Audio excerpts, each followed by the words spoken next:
Hello, welcome to the show, welcome to another video of সাকসিবে class 10 level ম্যাথমেটিক্সের আরও একটা ভিডিও। আমরা অলরেডি দুটো চ্যাপ্টার করে ফেলেছি।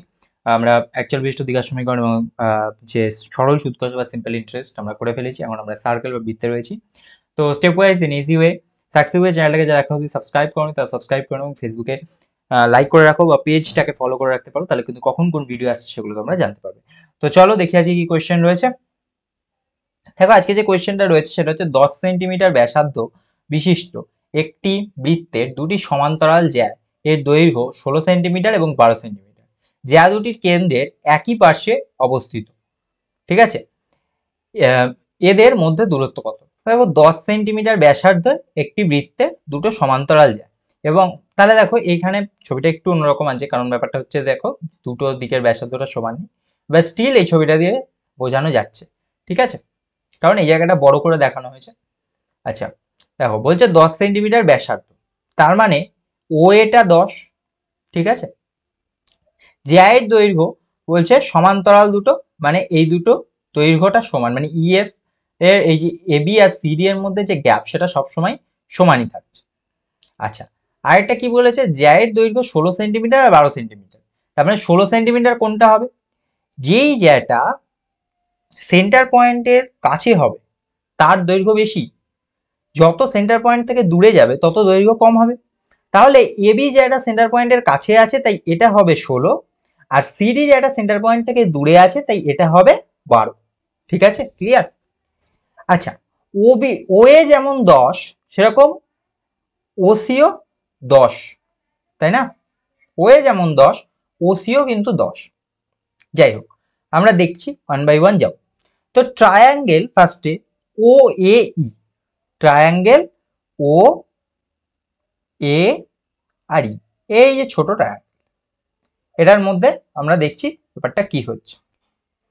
আচ্ছা, ও এ ই ট্রায়াঙ্গেলে দেখো O A square equal to A square plus O square, কারণ ও এ ই ট্রায়াঙ্গেলে ও এটাই তো অতিভুজ, এ স্কোয়ার আর ও স্কোয়ার হয়েছে, তাই না?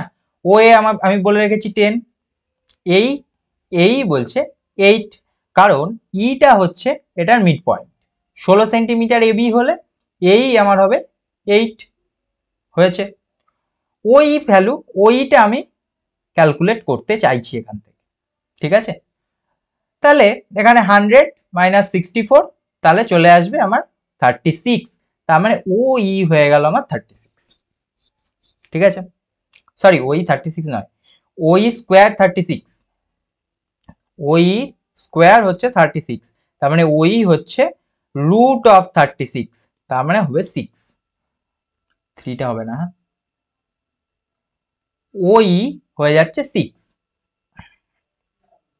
নাও নাও ট্রায়াঙ্গেল ও সি এফ, এবার এই যে নতুন ট্রায়াঙ্গেলটা, এই ট্রায়াঙ্গেল ও সি এফ, ঠিক আছে, ও সি এফ, এবার পুরোটা ও সি এফ, এই ট্রায়াঙ্গেলটা ও সি এফ ট্রায়াঙ্গেলে OC square equal to O F square plus C F square, কারণ ও সি এফ ট্রায়াঙ্গেলে ওসি হচ্ছে আমার এর কি, ওসি হচ্ছে আমার অতিভুজ, তাই তো?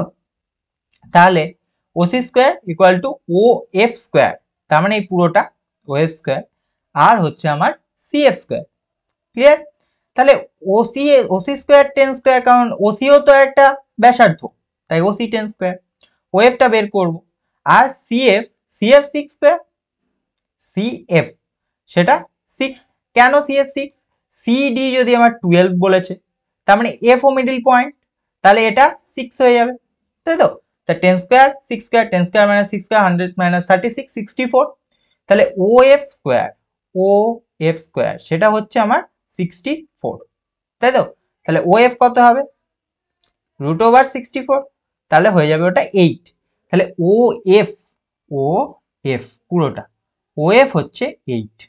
তাহলে এবার আমাকে একটা সেকেন্ড টাইম, এবার দেখো ও ই, এইখান থেকে এই ও ই, এটা আমাকে, এটা আমি আগেই পেয়েছি 6, এইখানে এখান থেকে এই ও এফ পুরোটা, ও এফ এটা আমি কত পেলাম? 8, তাই তো? আমাকে কি জিজ্ঞাসা হয়েছে? বলছে যে দুটোর মধ্যে দূরত্ব, দূরত্ব চেয়েছে। তাহলে দূরত্ব কোন জায়গাটা? দূরত্ব হচ্ছে আমার এই ইএফ, এটাই দূরত্ব। তাহলে ও এফ যদি আমার হয় 8 আর ওই যদি হয় আমার 6, তাহলে এ দুটোকে যদি আমি মাইনাস করে দিই তাহলেই তো আমি ইএফ পেয়ে যাবো। ইএফ কত? 8 - 6, তাহলে হবে 2, তাই না? তাহলে ইএফ হয়ে গেল এই যে 2 সেন্টিমিটার। ঠিক আছে, thank you, keep watching success.